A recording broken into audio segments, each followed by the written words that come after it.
Hello everyone, good morning. So ఈ వీడియోలో మనము డిసెంబర్ 1 నుంచి డిసెంబర్ 6 వరకు ఉన్నటువంటి కరెంట్ అఫైర్స్ గురించి మాట్లాడుకుందాం. So without wasting hour time. So Telangana వాళ్ళైతే జీనియస్ ఆన్లైన్ అనే ఛానల్ని సబ్స్క్రైబ్ చేసుకోండి. ఆంధ్రప్రదేశ్ వాళ్ళైతే మనకి అమరావతి ఆన్లైన్ అకాడమీ సబ్స్క్రైబ్ చేసుకోండి యూట్యూబ్ ఛానల్స్ని. అలానే మీకు పీడిఎఫ్స్ కోసము టెలిగ్రామ్ ఛానల్లో జాయిన్ అవ్వండి. ఆంధ్రప్రదేశ్ వాళ్ళైతే అమరావతి అండ్ తెలంగాణ వాళ్ళైతే సో జీనియస్ ఆన్లైన్, ఆంధ్రప్రదేశ్ వాళ్ళైతే అమరావతి ఆన్లైన్ అకాడమీ అనే టెలిగ్రామ్ ఛానల్లో మీకు పీడిఎఫ్ అనేది అవైలబిలిటీ ఉంటుంది. Okay right. నెక్స్ట్ ఇక్కడ మీరు కనిపిస్తున్న క్రికెటర్ సురేష్ రైనాని మనకి ఎలక్షన్ కమిషన్ ఆఫ్ ఇండియా అనేది జమ్మూ కాశ్మీర్లో ఓటర్స్ ప్రమోషన్ కోసము అంబాసిడర్గా మనకి అపాయింట్ చేయడం జరిగింది. ఎవరిని? Suresh Raina cricketer Suresh Raina is appointed అయితే యూత్. చూడండి ఇక్కడ ఏమన్నాడు, యూత్ ఓటర్ అవేర్నెస్ అంబాసిడర్. ఏ రాష్ట్రంలో అంటే యూనియన్ టెరిటరీలో. ఏ యూనియన్ టెరిటరీకి సంబంధించి మనకి జమ్మూ కాశ్మీర్ అనే యూనియన్ టెరిటరీలో ఇతనికి మనకి ఎలక్షన్ కమిషన్ ఆఫ్ ఇండియా అంబాసిడర్గా అపాయింట్ చేయడం జరిగింది. Suresh Raina appointed as a youth voter awareness ambassador for the union territory. So Jammu and కాశ్మీర్కి సంబంధించి. ఇక నెక్స్ట్ వచ్చేస్తే మనకి మీ అందరికి తెలుసు, మీరు అందరూ జాబ్లో జాయిన్ అయినారు అనుకోండి, ఇన్సూరెన్స్ వస్తుందా లేదా? ఆ ఇన్సూరెన్స్ ఏంటిది? మనకి ఎంప్లాయీ స్టేట్ ఇన్సూరెన్స్ కార్పొరేషన్ ఉంటుంది. మన సాలరీస్ నుంచి మనకి 12% గానే కట్ అవుతూ ఉంటుంది, రైట్? లేదంటే కొన్ని ఆర్గనైజేషన్ 14%, 12% మన సాలరీస్ నుంచి కట్ అవుతుంది. సో అలా కట్ అయిపోయి ఏముంటుంది, ఇన్సూరెన్స్ కార్పొరేషన్లో ఏమైతుంది యాడ్ అవుతూ ఉంటుంది, మనకు వస్తూ ఉంటుంది, అది జరుగుతూ ఉంటుంది ప్రాసెస్. అలాంటి ఎంప్లాయ్మెంట్ ఇన్సూరెన్స్ కార్పొరేషన్కి ఏ అవార్డు వచ్చిందట అంటే ఒక సోషల్ సెక్యూరిటీ అవార్డు వచ్చింది. అది ఎవరు ఇచ్చారు అన్నది ఇక్కడ చూడండి ఒకసారి. So that is the International Social Security Association. International social security association. So international social security association యొక్క సమ్మిట్ ఎక్కడ జరిగిందంటే సిడ్నీ, ఆస్ట్రేలియాలో జరిగింది. సో ఇది కూడా ఇంపార్టెంట్ క్వశ్చనే మనకి ఎందుకంటే సోషల్ సెక్యూరిటీ అనేది మనకి ఎకనామిక్స్లో టాపిక్ ఉంది, ఒక టాపిక్ సోషల్ సెక్యూరిటీ అని. Okay, international social security summit so ఎక్కడ జరిగింది? మనకి సిడ్నీ అండ్ ఆస్ట్రేలియాలో జరిగింది. ఎప్పుడు? నవంబర్ 27 నుంచి 30th వరకు జరిగింది.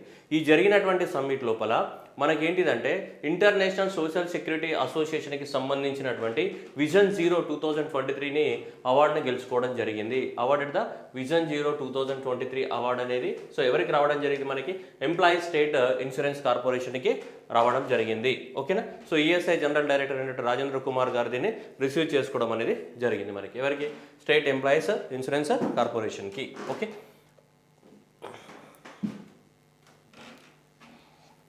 Next ISRO scientist so Lalitambika. ఎవరు? లలితాంబిక. ఈ లలితాంబిక ఏమొచ్చిందంటే మనకి సో ఫ్రెంచ్ దేశం అనేది ఇండియాకి ఫ్రెంచ్ మధ్యన రిలేషన్స్ పెంపొందించినందుకు గాను సో వాళ్ళ దేశంతో ఎవరైతే ఫ్రెండ్ రిలేషన్స్ ఉంటాయో ఆ కంట్రీస్ వాళ్ళకి ఏమి ఇస్తుంటే వాళ్ళ అవార్డు ఇస్తుంటారు అనమాట. సో ఆ ఫ్రెంచ్ దేశంలో ఇచ్చే అవార్డు పేరు ఏమంటారంటే ఇగో ఇది French language chevalier de legion award అని పిలుస్తుంటాం. సో ఇది ఫ్రెంచ్ దేశం ఇచ్చేటువంటి ఏంటిది అత్యున్నత పురస్కారం. That is the highest civilian award given by the award France. మన భారతదేశంలో హైయెస్ట్ సివిలియన్ అవార్డు ఏంటిది? మనకి భారతరత్న కదా. సో అలాగే ఫ్రెంచ్ దేశంలో చావెలియన్ డి హానర్ అనేది మనకి జనరల్గా ఫ్రెంచ్ దేశం ఇచ్చేటువంటి హైయెస్ట్ అవార్డు. సో మన దేశంలో అంతకుముందు ఇస్రో చైర్మన్గా ఉన్నటువంటి కేఎస్ కిరణ్ కుమార్ కూడా ఈ అవార్డు లభించింది. ఈమె సెకండ్ ఇస్రో సైంటిస్ట్ అనమాట. ఈ అవార్డు తీసుకుంటున్నటువంటి సెకండ్ ఇస్రో సైంటిస్ట్ ఎవరు? లలితాంబిక. సో గగన్యాన్ ప్రాజెక్ట్లో కూడా ఈమె ఇంపార్టెంట్ రోల్ ఉంది. గగన్యాన్ ప్రాజెక్ట్ ఏదైతే ఉందో ఇస్రో చేపట్టినటువంటి మనకి హ్యూమన్ స్పేస్ మిషన్ ప్రాజెక్ట్ గగన్యాన్లో సో ఇండియాకి మరియు ఫ్రాన్స్కి మధ్యన ఇంపార్టెంట్ రిలేషన్స్ అని పెంపొందించినందుకు గాను ఇండియాకి ఫ్రాన్స్ మధ్యన సంబంధాలను బాగా పెంపొందించినందుకు గాను ఈమెకి అవార్డు అనేది ఇవ్వడం జరిగింది. ఎవరికి? లలితాంబిక. సో ఈమె ఇస్రో సైంటిస్ట్ మనకి విక్రమ్ సారాభాయ్ స్పేస్ సెంటర్లో 1988లో ఆమె ప్రస్థానాన్ని ఆమె స్టార్ట్ చేయడం జరిగింది.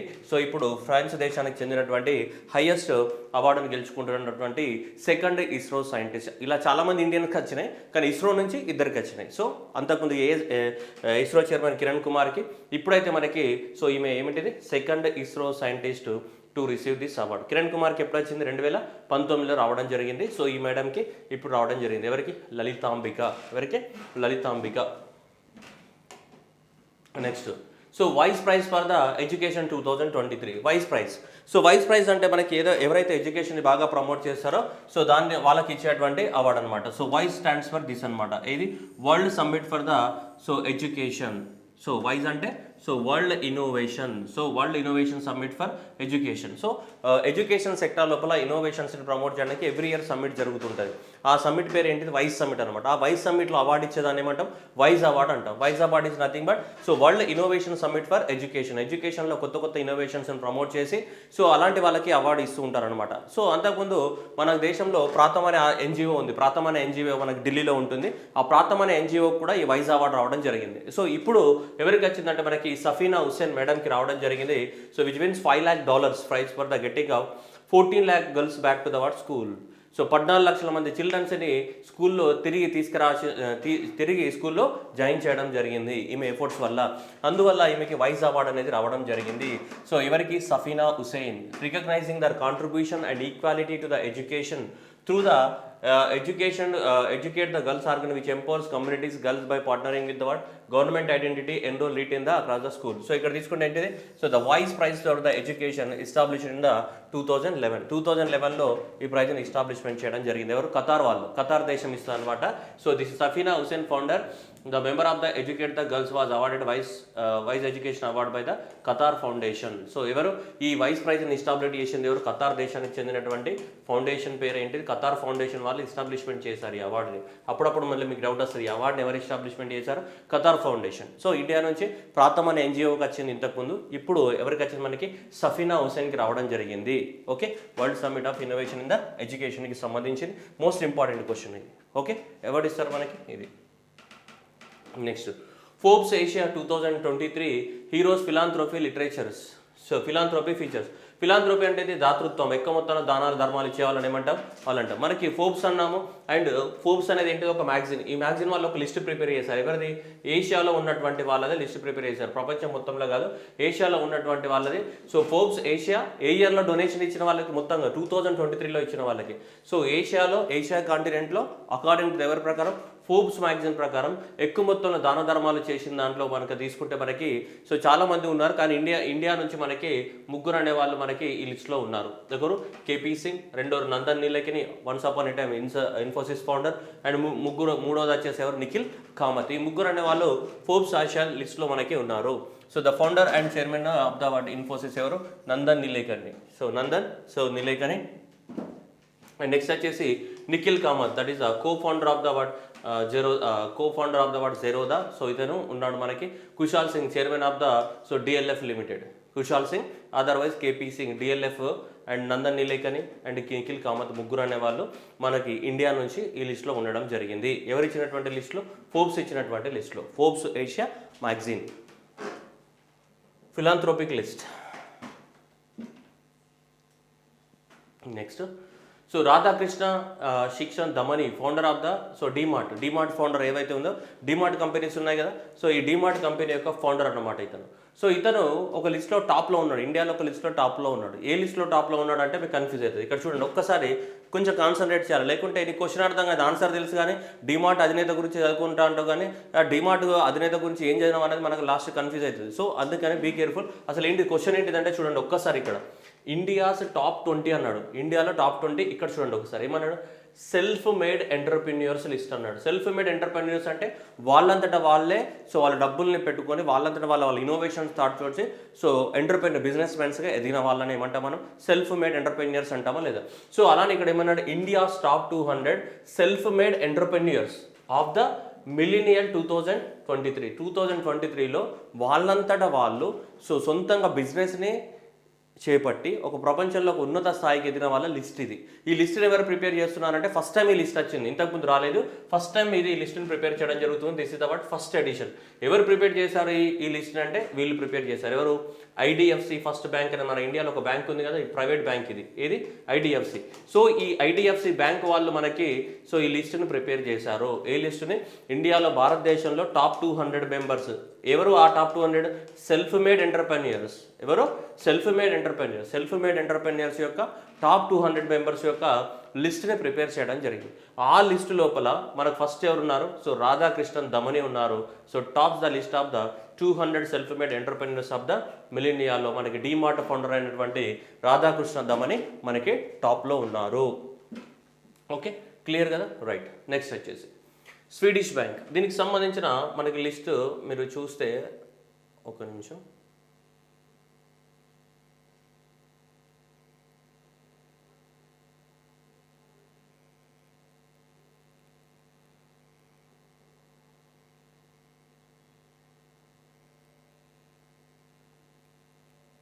సో ఇది రాధాకృష్ణ దమని. సో దాదాపు మనకి సో 238 2 లక్షల కోట్లతోటి. సో నెక్స్ట్ వచ్చేసి బిన్నీ బన్సాల్ అండ్ సచిన్ బన్సాల్. సో వీళ్ళు వచ్చేసి ఫ్లిప్కార్ట్ వాళ్ళు, ఇది డీమార్ట్ కంపెనీ, నెక్స్ట్ జొమాటో వాళ్ళు టాప్ 3లో ఉన్నారు. So Deepinder Goyal, so Zomato. So ఈ ముగ్గురు అనే వాళ్ళు self made entrepreneurs of the so India millennia 2023 by the IDFC బ్యాంక్లో వీళ్ళు ముగ్గురు ఉన్నారు. So Radhakrishna Damani DMart, next Binny Bansal వీళ్ళు ఫ్లిప్కార్ట్ వాళ్ళు, and Deepinder Goyal so Zomato. వీళ్ళు ఇండియాలో ఏమున్నారు, మనకి టాప్ 3లో ఉన్నారు. ఇండియాలో టాప్ 3లో ఉండడం జరిగింది. ఓకేనా, రైట్. నెక్స్ట్ డిజిటల్ ఇండెక్స్ అట. ఏ digital index? World digital competitive అంటే సో ఆన్లైన్ ద్వారా సో మన వస్తువుల యొక్క సేల్స్ ఎట్లా ఉన్నాయి దాని గురించే కదా. So digital competitive, normal competitive index వేరు, డిజిటల్ కాంపిటేటివ్ ఇండెక్స్ వేరు. Digital competitive index. సో ఈ డిజిటల్ కాంపిటేటివ్ ఇండెక్స్ని ఎవరు తయారు చేస్తారు అని అడుగుతాడు. అప్పుడప్పుడు ఇట్లాంటివి మనకి ఎగ్జామ్లు ఎగిరిపోతుంటాయి. ఈ డిజిటల్ కాంపిటేటివ్ని సో ఇక్కడ ఐఎండి తయారు చేస్తుంది. వాట్ ఈస్ ఐఎండి అంటే ఇండియన్ మెట్రలాజికల్ ఆర్గనైజేషన్ కాదు. IMD stands for international institute of management development. International institute of management development అనే ఆర్గనైజేషన్. సో ఈ వరల్డ్ డిజిటల్ కాంపిటేటివ్ ఇండెక్స్ని తయారు చేస్తుంది. అలా 64 దేశాలకు సంబంధించి ఈ డిజిటల్ కాంపిటేటివ్నెస్ ఎట్లుంది, ఆన్లైన్లో కాంపిటేటివ్నెస్ ఎలా ఉందని చెప్పేసి 3 పారామీటర్స్ని తీసుకుని 64 దేశాలకు ప్రిపేర్ చేసింది. ఈ 64 దేశాలలో యూఎస్ఏ ఫస్ట్ ప్లేస్లో ఉంటే ఇండియా 49వ ర్యాంక్లో ఉంది. ఇక్కడ ఇండియా 49th పొజిషన్లో ఉంది. ఏ ఇండికేటర్స్ని తీసుకుంటారంటే 3. ఒకటి నాలెడ్జ్ అనే ఇండికేటర్, రెండవది టెక్నాలజీ అనే ఇండికేటర్, మూడవది ఫ్యూచర్ రెడీనెస్ అనే 3 ఇండికేటర్స్ అన్ని తీసుకొని ఈ మూడిట్లలో ఎలా ఉన్నారు అనే దాని బేసిస్ పైన మనకి దీన్ని ప్రిపేర్ చేస్తుంది. దీన్ని కాంపిటేటివ్ ఇండెక్స్ని ప్రిపేర్ చేస్తుంది. ఏంటిది? ఈ కాంపిటేటివ్ ఇండెక్స్ని ప్రిపేర్ చేయడం జరుగుతుంది. సో దీంట్లో ఇండియా తీసుకుంటే మనకేముంది, సో 49th ర్యాంక్లో ఉంది. నాలెడ్జ్లో 1వ ర్యాంక్లోనే ఉంది యూఎస్ఏ, టెక్నాలజీలో కూడా యూఎస్ఏ 1వ ర్యాంక్లో ఉంది, ఫ్యూచర్లో కూడా యూఎస్ఏ 1వ, ఇవన్నిట్లలో కూడా యూఎస్ఏ ఏముంది మనకి 1వ ర్యాంక్లో ఉంది. ఇవన్నిట్లలో కూడా యూఎస్ఏ 1వ ర్యాంక్లో ఉంది. Okay, right. సో చూడొచ్చు మనకి first United States of America ఉంది, second Netherlands, third Singapore, Denmark, Switzerland. India ఎక్కడ ఉంది? 49th పొజిషన్లో ఉంది. అవుట్ ఆఫ్ ఎన్ని? 64 కంట్రీస్. లాస్ట్ తీసుకుంటే మనకి వెనిజులా ఉంది 64th పొజిషన్లో. ఏముంది? వెనిజులా. 630 position Mongolia. ఆ తర్వాత ఏముంది? కొలంబియా ఉంది 62, 63. సో కింద నుంచి పైకి వెళ్తే సో లాస్ట్ 64వ ర్యాంక్లో ఏముంది? వెనిజులా ఉంది. ఫస్ట్ ప్లేస్లో ఏముంది మనకి? యూఎస్ఏ ఉంది. ఆ తర్వాత ఏముంది మనకి? సో నెదర్లాండ్స్ ఉంది. ఆ తర్వాత ఏముంది? సింగపూర్ ఉంది. ఓకేనా. సో దేనికి సంబంధించి? Digital competitiveness index by the world institute of the management development. Next Pakistan is elected. ఇది కొంచెం చూడండి ఒకసారి. యునెస్కో పాకిస్తాన్ ఏమన్నాడు? Pakistan is secures vice chairman of position at the UNESCO అన్నాడు. ఇక్కడ పాయింట్ మనం అర్థం చేసుకోవాలి. వైస్ చైర్మన్ పొజిషన్ ఎక్కడ? యునెస్కోలో అన్నాడు. యునెస్కోకి వైస్ చైర్మన్, మరి యునెస్కోకి చైర్మన్ ఎవరు ఉంటారు? యునెస్కోకి వైస్ చైర్మన్ అది కాదు ఇక్కడ పాయింట్. మనం ఎగ్జామ్లో ఎక్కడైనా మిస్టేక్ చేసేస్తాం తొందరపడి. యునెస్కోకి వైస్ చైర్మన్ కాదు. యునెస్కోలో గ్రూప్స్ ఉన్నాయి. సో చూడండి ఇక్కడ యునెస్కోలో group 1 and group 2, group 3, group 4, group 5, group 5లో A అండ్ B ఇలా ఉన్నాయి. ఓకే. సో దీంట్లో ఒక్కొక్క దానికి ఒక్కొక్క వైస్ చైర్మన్ ఉంటాడు. ఈ అన్నిట్లో కలిపి, ఈ అన్ని గ్రూప్స్ కలిపి ఒకతను ఏముంటాడు? చైర్మన్ ఉంటాడు. ఈ అన్నిట్లో కలిపి ఒక చైర్మన్ ఉంటాడు. కానీ గ్రూప్ దాంట్లో వెస్టర్న్ యూరోప్ కానీ, గ్రూప్ 2 ఈస్టర్న్ యూరోప్ కానీ, లాటిన్ అమెరికా కానీ, ఏషియా పసిఫిక్ కానీ, ఆఫ్రికన్ స్టేట్స్ కానీ, అరబ్ కానీ ఇవన్నీ ఉన్నాయా? ఒక్కొక్క దానికి ఒక్కొక్క ఏముంటాడు మనకి? వైస్ చైర్మన్ ఉంటాడు. ఒక్కొక్క దానికి వైస్ చైర్మన్ అనేది ఉంటాడు. ఇప్పుడు ఇండియా ఏషియా పసిఫిక్ రీజన్ అనేది దేంట్లో ఉంది? మనం ఏషియా కాంటినెంట్లోకి వస్తాం కదా. సో ఏషియా కాంటినెంట్లోకి వచ్చినప్పుడు we're part of the world group 4. So కాబట్టి ఆటోమేటికల్లీ పాకిస్తాన్ అనేది సో వైస్ చైర్మన్గా ఎలక్ట్ అయింది. దేనికి? ఏషియా పసిఫిక్ రీజన్కి. మొత్తం ఎంటైర్ యునెస్కోకి కాదు, అదే ఎగ్జామినేషన్ ఎంటైర్ యునెస్కోకి వైస్ చైర్మన్ కాదు. Pakistan elected as a chairman of the Asia Pacific region. Asia Pacific రీజియన్లో యునెస్కోని మొత్తం చూసుకుంటుంది అనమాట. యునెస్కో యొక్క కార్యకలాపాలన్నీ చూసుకుంటుంది. ఎవరు? పాకిస్తాన్. ఎక్కడ? ఏషియా పసిఫిక్ రీజియన్లో. దానికి వైస్ చైర్మన్గా ఎలక్ట్ అవ్వడం జరిగింది. సో చూడండి, Pakistan is elected as a vice chairman for the United Nations education UNESCO యొక్క. సో దానికి ఏది 2023 నుంచి 25 కంటే ఇప్పుడు ఆల్మోస్ట్ స్టార్ట్ అయింది. సో ఇదే ఏ గ్రూప్కి? ఏషియా పసిఫిక్ రీజియన్కి. ఇది ఇంపార్టెంట్. మనకి ఎగ్జామినేషన్లో ఇది ఇవ్వకుండా ఏమంటాడు? యునెస్కో అంటాడు. మొత్తం అక్కడనే ఎగిరిపోతుంది. సో అక్కడ గుర్తుపెట్టుకోవాలి. ఏషియా పసిఫిక్ రీజియన్కి సంబంధించి టోటల్గా 58 మెంబర్స్ ఉంటారనమాట. సో దీంట్లో వీళ్ళందరూ కలిపితే ఎంతమంది ఉంటారు? 58 మెంబర్స్ ఉంటారు. ఓకేనా.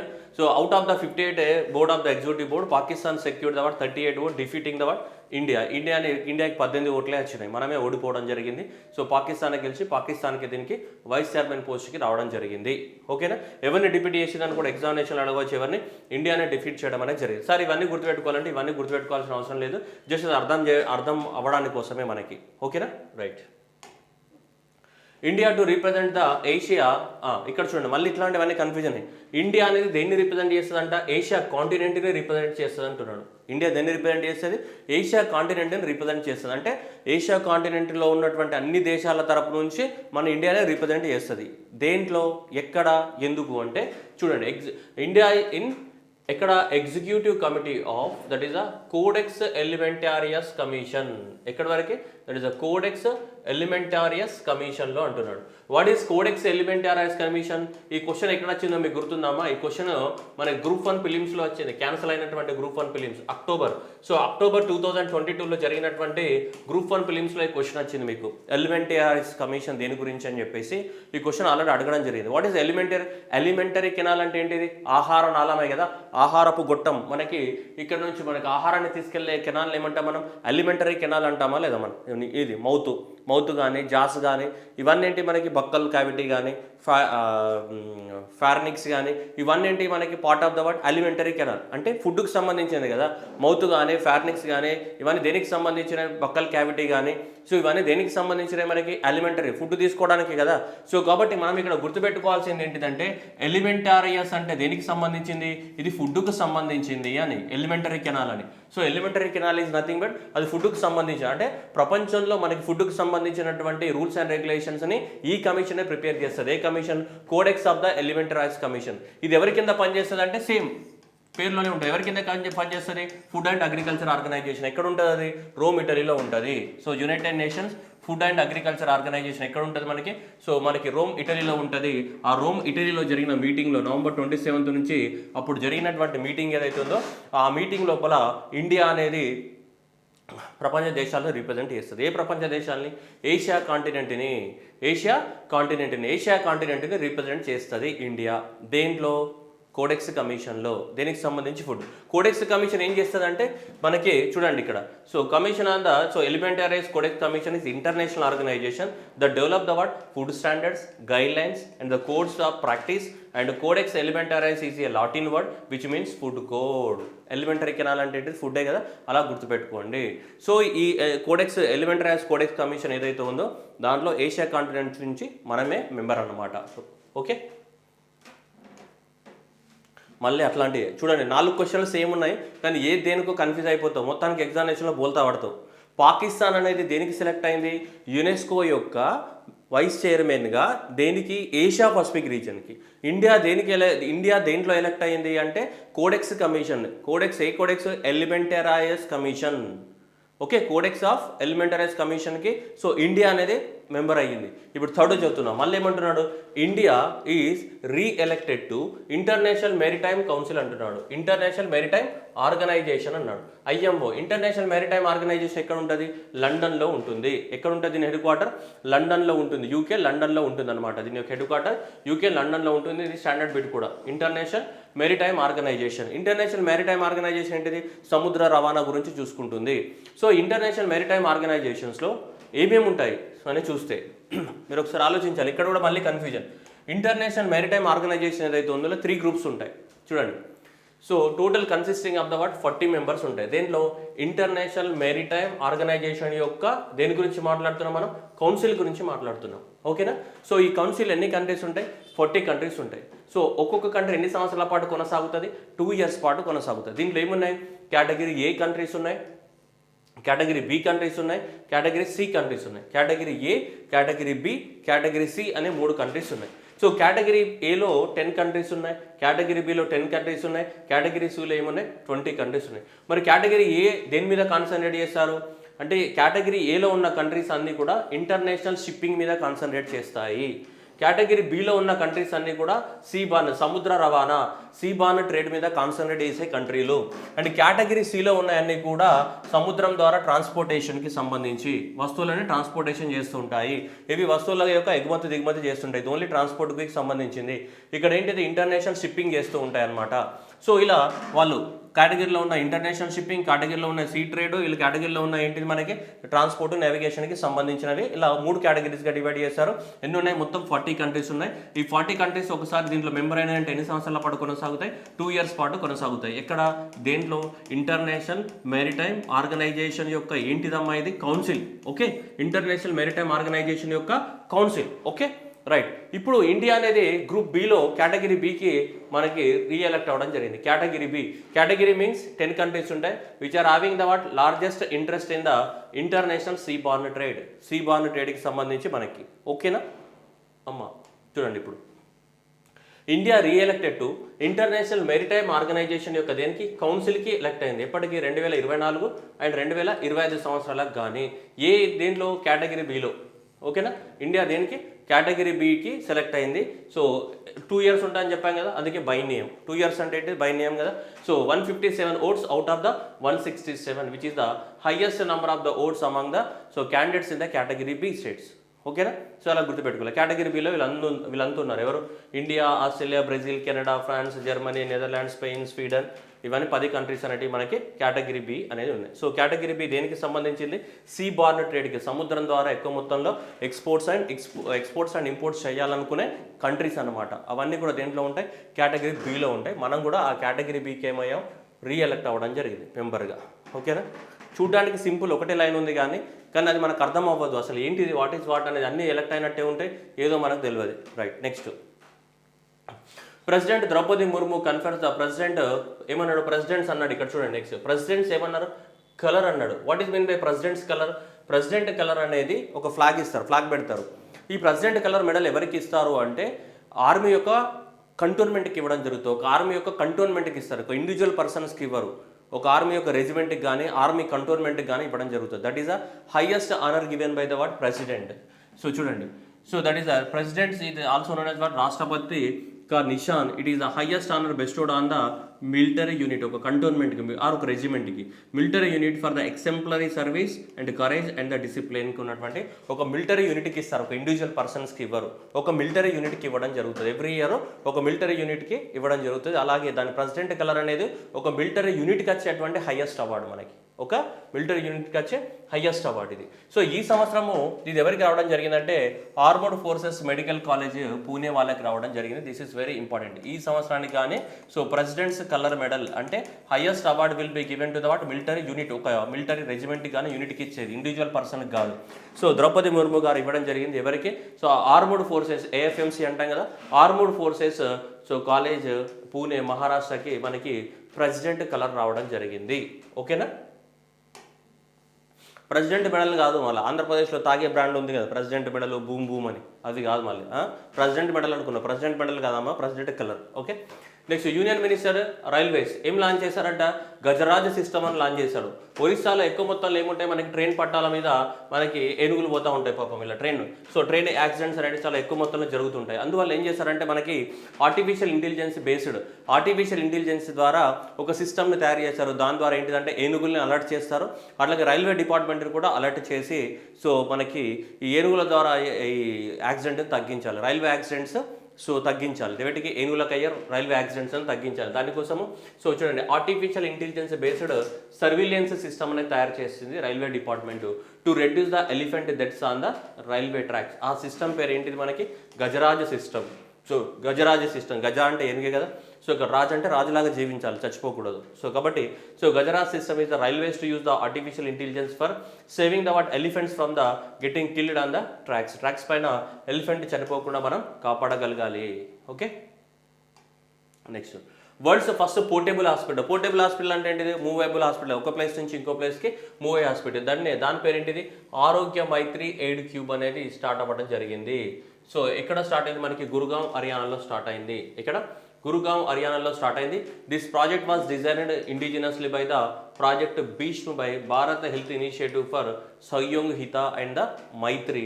సో దాదాపు 72 డిటాచబుల్ బెడ్స్ ఉన్నాయంట. దాంట్లో 200 పేషెంట్స్ ఎప్పటికప్పుడు మనకి ఇంజురీస్కి కానీ చిన్న చిన్న ఇంజురీస్కి ట్రీట్మెంట్ తీసుకోవడానికి ఫెసిలిటీస్ అనేటివి ఉన్నాయి మనకి. So that is the world's first, ప్రపంచంలోనే మొట్టమొదటి ఏంటిది world's first portable hospital, that is the ఆరోగ్య మైత్రి ఎయిడ్ క్యూబ్ అనేది మనకి స్టార్ట్ చేశారు. ఈ చిన్న ఏమంటే ఒక ప్రైవేట్ సంస్థ పేరు ఏంటిది భీష్మ్ అనే ప్రైవేట్ సంస్థ వాళ్ళు. సో ఇక్కడ గురుగాం హర్యానాలో స్టార్ట్ చేశారు. దాని పేరు ఏంటిది మైత్రి అనేది ఏంటిది. సో వరల్డ్ ఫస్ట్ ఏంటిది portable hospital. Next government of India and Manipur signs award peace agreements with UNLF. అయితే ఇప్పుడు ఎగ్జామినేషన్లో క్వశ్చన్ ఏమడుగుతాడంటే, ఇప్పుడు మన తెలంగాణ ప్రాంతంలో కానీ ఆంధ్రప్రదేశ్ ప్రాంతంలో ఏముండేవాళ్ళు, నక్సలైట్లు ఉండేవాళ్ళు, అవునా కదా? అప్పట్లో వైఎస్ రాజశేఖర రెడ్డి ఉండగా నక్సలైట్లతో ఏం చేశారు మనకి, సో చర్చలు జరిపి సో కాల్పుల విరమణ ఒప్పందానికి అట్లా కొంచెం ట్రై చేశారు. సగం సక్సెస్ అయినాయి, సగం ఫెయిల్యూర్ అయినాయి, అది పక్కన పెట్టేస్తే. అట్లాగే మనకి సో ఈ మణిపూర్ లోపల ఎక్కువ మంది 1964లో మణిపూర్లో 1964లో ఒక ఆర్గనైజేషన్ ఫామ్ అయింది. UNLF అనేది. So United national liberation Front అనేది స్టార్ట్ అయింది మనకి ఎప్పుడు 1964లో మణిపూర్లో మనకి స్టార్ట్ అయింది. ఇది యునైటెడ్ నేషనల్ లిబరేషన్ ఫ్రంట్ అనేది స్టార్ట్ అయింది. సో ఈ యునైటెడ్ నేషనల్ లిబరేషన్ ఫ్రంట్ 1964లో స్టార్ట్ అయిపోయి ఇప్పుడు ఏం చేసిందంటే, ఇంకా వాళ్ళు దానికి ఉన్న లీడర్స్ ఉంటారు కదమ్మా. 1964లో స్టార్ట్ అయిందంటే దానికి ఉన్న లీడర్స్ ఏమవుతారు, ఆల్మోస్ట్ వాళ్ళు ముసలి తరానికి వచ్చేసి ఉంటారు, ఓల్డ్ ఏజ్కి. అరే 60-70 సంవత్సరాలు 80 సంవత్సరాలకు వచ్చినా ఇంకేం సాధించలేదు మనము, ఇంకా పోరాటం చేయడం వేస్ట్, మనం గవర్నమెంట్తో కలిసిపోదాం, గవర్నమెంట్ చెప్పినట్టు ఏమైనా పదవులు తీసుకొని మనం ప్రజాస్వామ్యబద్ధంగా జనజీవన స్రవంతిలో మనం కలిసిపోదామని చెప్పేసి వీళ్ళు కూడా గవర్నమెంట్ తోటి మన పీస్ అగ్రిమెంట్కి రావడం జరిగింది. సో ఈ యునైటెడ్ నేషనల్ లిబరేషన్ ఫ్రంట్ అనేది ఏ రాష్ట్రం, మణిపూర్కి సంబంధించి. మీరు కనుక వెబ్ సిరీసెస్ మీరు చూస్తారనుకోండి, మీరు వేరే చూస్తారు, కానీ వెబ్ సిరీస్ హిందుస్థాన్కి జాన్బాజ్ G5లో ఉంటుంది, హిందుస్థాన్కి జాన్బాజ్ కానీ లేదంటే ఇంకోటి 9th అవర్ అని లేదా ఇంకో 4-5 నార్త్ ఈస్టర్న్ వెబ్ సిరీసెస్ ఉన్నాయి. సో అలాంటి వెబ్ సిరీస్లలో మనకి ఈ మిలిటరీ ఆర్గనైజేషన్స్ కనిపిస్తూ ఉంటాయి మనకి. సో యునైటెడ్ నేషన్స్ ఏంటిది లిబరేషన్ ఫ్రంట్. వీళ్ళు ఏం చేశారంటే మనకి ministry of the home affairs so government of India తోటి మనకి సో వాళ్ళు అగ్రిమెంట్ రాసుకోవడం జరిగింది. ఇక మీదట ఏంటిది, మేము ఆర్మ్స్ ఇవన్నీ కూడా వదిలేసి మేము కూడా జనజీవన స్రవంతిలో కలిసిపోతామని చెప్పేసి వాళ్ళు చేయడం. మేజర్లీ వీళ్ళందరూ కూడా ఎవరు, మనకి మీటీ కమ్యూనిటీ వాళ్ళే ఎక్కువ మొత్తం మంది ఉన్నారు. వీళ్ళు ఇక్కడ మణిపూర్లో ఉన్నటువంటి ఏ కమ్యూనిటీ, మీటీ కమ్యూనిటీ వాళ్ళే ఎక్కువ మంది ఉన్నారు. రీసెంట్గా జరిగినటువంటి కొన్ని మణిపూర్లో జరిగినటువంటి ఇన్సిడెంట్స్ కూడా వీళ్ళు కూడా పరోక్షంగా సపోర్ట్ ఇచ్చిన వాళ్ళే. ఓకేనా, రైట్. సో ఇది ఆర్గనైజేషన్ ఇంపార్టెంట్, స్టేట్ ఇంపార్టెంట్. ఇక్కడ Manipur, that is the government of India and Manipur government sign the agreement with united national liberation front. ఓకేనా, ఇది ఆర్గనైజేషన్ మనం మర్చిపోతాం మనం. Next Oxford university. ఓకేనా, ఆక్స్ఫర్డ్ యూనివర్సిటీ వాళ్ళు ఒక వర్డ్ ఇచ్చారు, ప్రతి డిక్షనరీ వర్డ్ ఇస్తారు. లాస్ట్ వీక్ కూడా మనం చదువుకున్నాం కదా, వెబ్ మాస్టర్ ఆథెంటికేట్ అనే వర్డ్ చదివాం లాస్ట్ కరెంట్ అఫైర్స్లో. సో ఇప్పుడు చూసుకుంటే మనకి సో ఆక్స్ఫర్డ్ యూనివర్సిటీ ప్రెస్ వాళ్ళు ఎవరు, ఇదే కదా ఆక్స్ఫర్డ్ యూనివర్సిటీగా ప్రపంచంలో. వీళ్ళు ఏ పడిన రిజ్ అనే వర్డ్ని వర్డ్ ఆఫ్ ద ఇయర్ 2023గా సెలెక్ట్ చేయడం జరిగింది. దీన్ని రిజ్ అనే వర్డ్ని అంట, ఆక్స్ఫర్డ్ యూనివర్సిటీ. అదే 2022లో గ్లోబలిన్ మోడ్ అని సెలెక్ట్ చేస్తే ఇప్పుడు మనకి రిజ్ అనే వర్డ్ని రిజ్ అంటే ఏంటిది, కరిస్మా కానీ, సో అదనమాట మనకి రిజ్ మీన్స్ సో మనకి కరిస్మా ఇట్లాంటివి అనమాట. So that is rizz is the colloquial defined as word charm కానీ, అట్రాక్టివ్నెస్ కానీ, the ability to attract the word romantic or sexual partner so అని చెప్పేసి రకరకాల మీనింగ్స్ ఇవ్వడం జరిగింది. So that is the word known as word rizz. So rizz word. Okay, so rizz is the word. So word selected by the word so Oxford University press. ఏది Ritz, that is the attractiveness. Arunachal Pradesh CM Pema Khandu and the USA ambassador inaugurated the Hump, the World War II Museum. World War II జరిగినప్పుడు మనకి అరుణాచల్ ప్రదేశ్ కానీ, మణిపూర్ కానీ, నాగాలాండ్ కానీ అన్ని ప్రాంతాలు కూడా world war II వల్ల ఇంపాక్ట్ అయిన ప్రాంతాలు. ఎందుకంటే మనకి నార్త్ ఈస్టర్న్ స్టేట్స్ అన్ని కూడా ఇలా ఉంటాయి కదమ్మా. సో నార్త్ ఈస్టర్న్ స్టేట్స్ ఇలా ఉన్నప్పుడు ఇక్కడ అన్నీ ఏమున్నాయి, మనకి మయన్మారే ఉంది. ఇప్పుడు మయన్మార్ కానీ, ఇటు పోతే సింగపూర్ కానీ, థాయిలాండ్ కానీ ఇక్కడ ఉన్నాయి కదా. సింగపూర్, థాయిలాండ్, మయన్మార్ ఇక్కడ నుంచి అంతా కూడా మనకి బ్రిటిష్ వాళ్ళు వచ్చేవాళ్ళు. ఇలా మనకి మయన్మార్ నుంచి ఇట్లా ఇండియాలోకి ఎంట్రీ అయినారనమాట వాళ్ళంతా కూడా మనకు ఆర్మీ. సో దీనికి కూడా ఒక వెబ్ సిరీస్ ఉంటుంది, ద ఫర్గాటెన్ ఇండియన్ ఆర్మీ అని చెప్పేసి అమెజాన్ ప్రైమ్లో వెబ్ సిరీస్ ఉంటాయి. ఇప్పుడు టైం ఉంటే చూడండి, నీకు తెలుస్తుంది ఎట్లా ఉంటుంది అనేది. ఓకే, అది పక్కన పెట్టేస్తే మనకి సో పెమా ఖండు ఒక మ్యూజియం ఓపెన్ చేశాడు దానికి సంబంధించి. సో వరల్డ్ వార్ IIలో చనిపోయిన సోల్జర్స్ వాళ్ళందరికి సంబంధించి. So that is the Hump, the world war II museum. ఎక్కడ అంటే ఇది ఇంపార్టెంట్, ఇక్కడ Pasighat eastern Siang district of the Arunachal ప్రదేశ్లో ఓపెన్ చేయడం జరిగింది. Second of its kind museum in the Asia. ఓకేనా, గుర్తుపెట్టుకోవాల్సిన అవసరం అనేది ఉంది ఇట్లాంటిది అనేది చాలా చాలా ఇంపార్టెంట్. ఓకే, సో ఇక్కడ చూడండి, around 60-50 aircrafts are crossed in the 1942-45. So ఈ ఏరియా లోపల మనకి ఎక్కువ మొత్తంలో దాదాపు 650 ఎయిర్ క్రాఫ్ట్స్ క్రాషెస్ జరిగినట్టుగా చెప్తున్నారు. అదంతా స్టోరీ మనకు అవసరం లేదు, ఇది గుర్తుపెట్టుకోవాలి. Cochin ship yard launched the 3 ships. First 3 ships of the out of the what 8 తయారు చేయాలి. దాంట్లో 3 మాత్రమే తయారు చేశారు ఇప్పుడు. అంటే ఇంకా 5 ఏమున్నాయి మనకి, సో పెండింగ్లో ఉన్నాయి. ఎవరు తయారు చేస్తున్నారు? కొచ్చిన్ షిప్ యార్డ్ తయారు చేస్తుంది. అది ఫస్ట్ క్లారిటీ. దేనికి సంబంధించి? ఇక్కడ ఇది ఎగ్జామ్లో వచ్చేది. ఇది ఏంటిది? Anti submarine warfare shallow crafts project by the Indian naval ship. ఇగో చూడండి, ఇక్కడ కనిపిస్తున్నాయి కదా, వాటర్లో పైన మరీ డెప్త్, మరీ వాటర్లో ఇలా సముద్రం ఇలా ఉందనుకోండి అమ్మా, సముద్రం ఇలా ఉందనుకోండి, మరి ఇంత డెప్త్లోకి వెళ్ళకుండా ఇలా పైన ఉంటుంది కదా, సో ఇలా వెళ్ళకుండా ఇలా పైన వెళ్తుంటాయి అన్నమాట. పైన వెళ్ళే ఏంటిది? యాంటీ సబ్మెరైన్ వార్ క్రాఫ్ట్స్ ఏవైతే ఉన్నాయో అలాంటివి 3 తయారు చేశారు. ఒకటి ఏంటిది? మాహే, రెండోది మాల్వాన్, మూడోది మాంగ్రోల్. ఈ 3 అనేటివి ఏంటి? యాంటీ సబ్మెరైన్ వాటర్ క్రాఫ్ట్స్ అనమాట. సబ్మెరైన్స్ కూడా దొరకవు అనమాట యాంటీకి.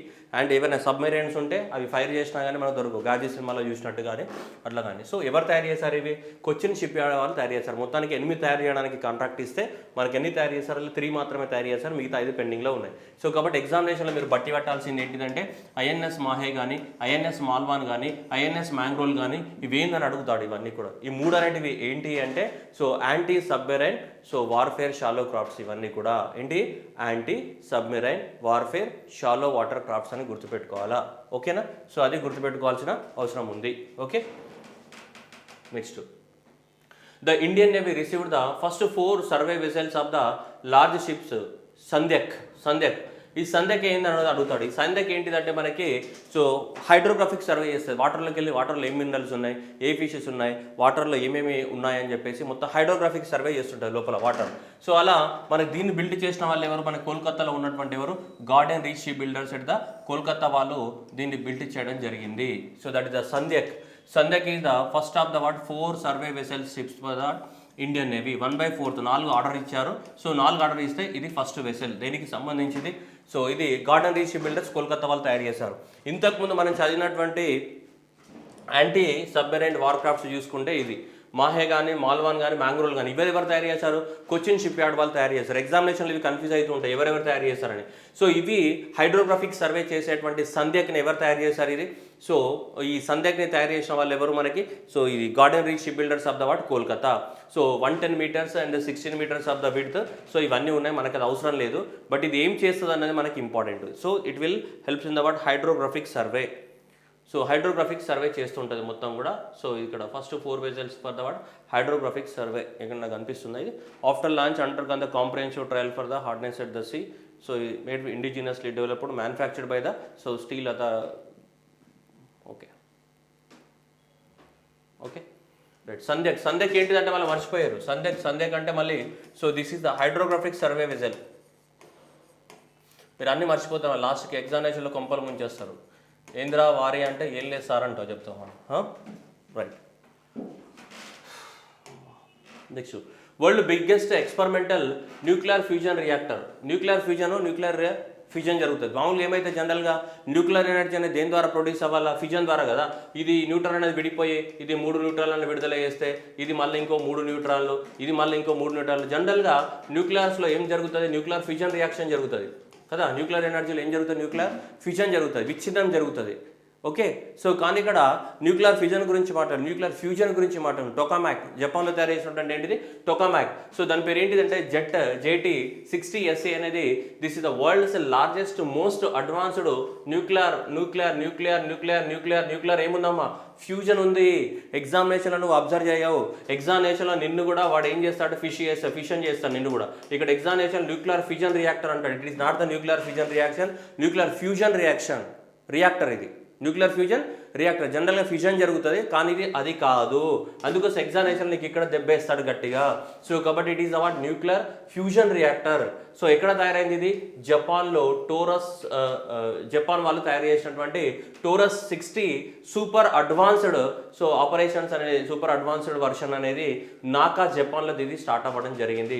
This reactor is a joint initiative between the European union and Japan. వాళ్ళు కలిసి దీన్ని తయారు చేశారు. దీని పేరు ఏంటి? JT60A అని. JC60A, that world biggest experimental nuclear reactor JT60A inaugurated in the Japan. So JT60A. Next Indian researchers Akshata Krishnamurthy.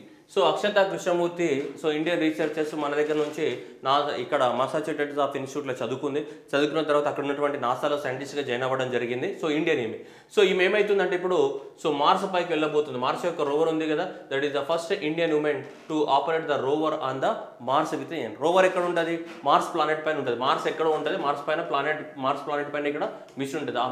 ఆ మిషన్ ఎక్కడికి వెళ్ళి ఇక్కడ యూఎస్ఏ నుంచి కూర్చొని, ఇక్కడ యూఎస్ఏలో నాసా సెంటర్లో కూర్చొని ఇక్కడ నుంచి మనకి ఈ సిస్టమ్ ద్వారా అక్కడ మార్స్ పైన ఉన్నటువంటి రోవర్ని ఏం చేయాలి? ఆపరేట్ చేయాలన్నమాట భూమి మీద నుంచి.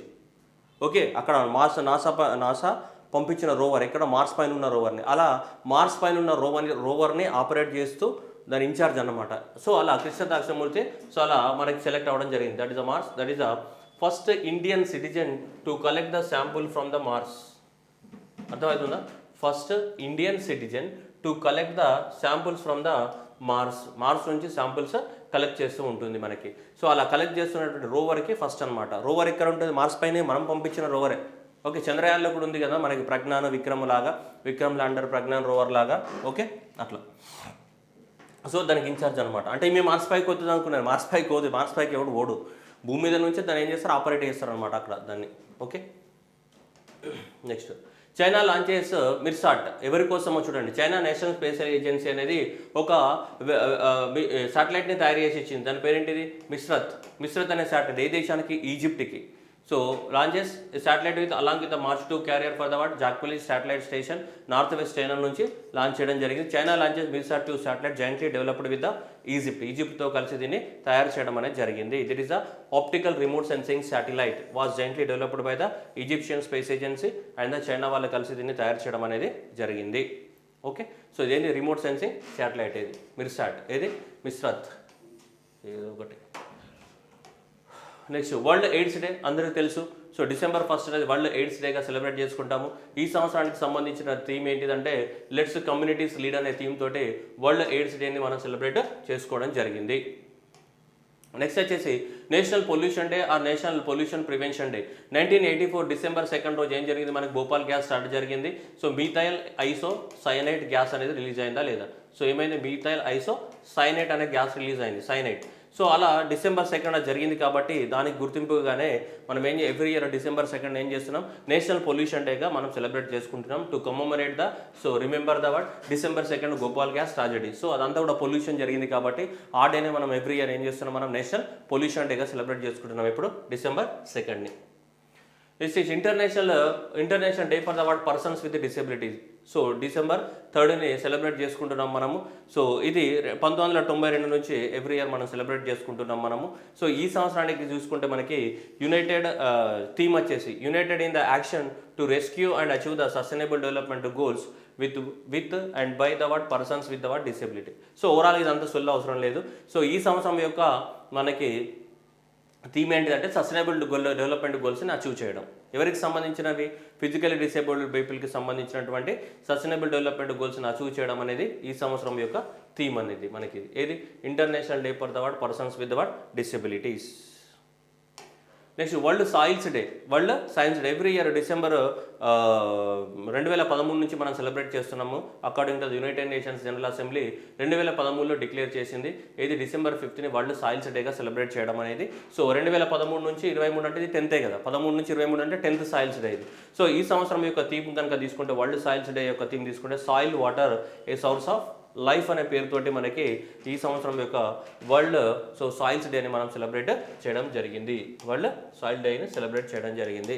సో ఇవి ఇప్పటివరకు ఉన్నటువంటి డిసెంబర్ 1 నుంచి డిసెంబర్ 6 వరకు ఉన్నటువంటి current affairs. Okay, next individual videos తోటి మళ్ళీ కలుద్దాం. అంతవరకు సెలవు, నమస్కారం. బాగా చదువుకోండి. టెలిగ్రామ్లో పీడిఎఫ్స్ ఏవైతే ఉన్నాయో అవి డౌన్లోడ్ చేసుకోండి, వీడియోస్ చూడండి, ప్రశాంతంగా చదువుకోండి. ఇంకా అందరికీ ఎగ్జామ్స్ వస్తున్నాయి, ఏపీ వాళ్ళకైనా తెలంగాణ వాళ్ళకైనా. ఇంకా టైం వేస్ట్ చేయకండి. Please back to your preparation, serious preparation కాదు, serious preparation. Okay, thank you everyone.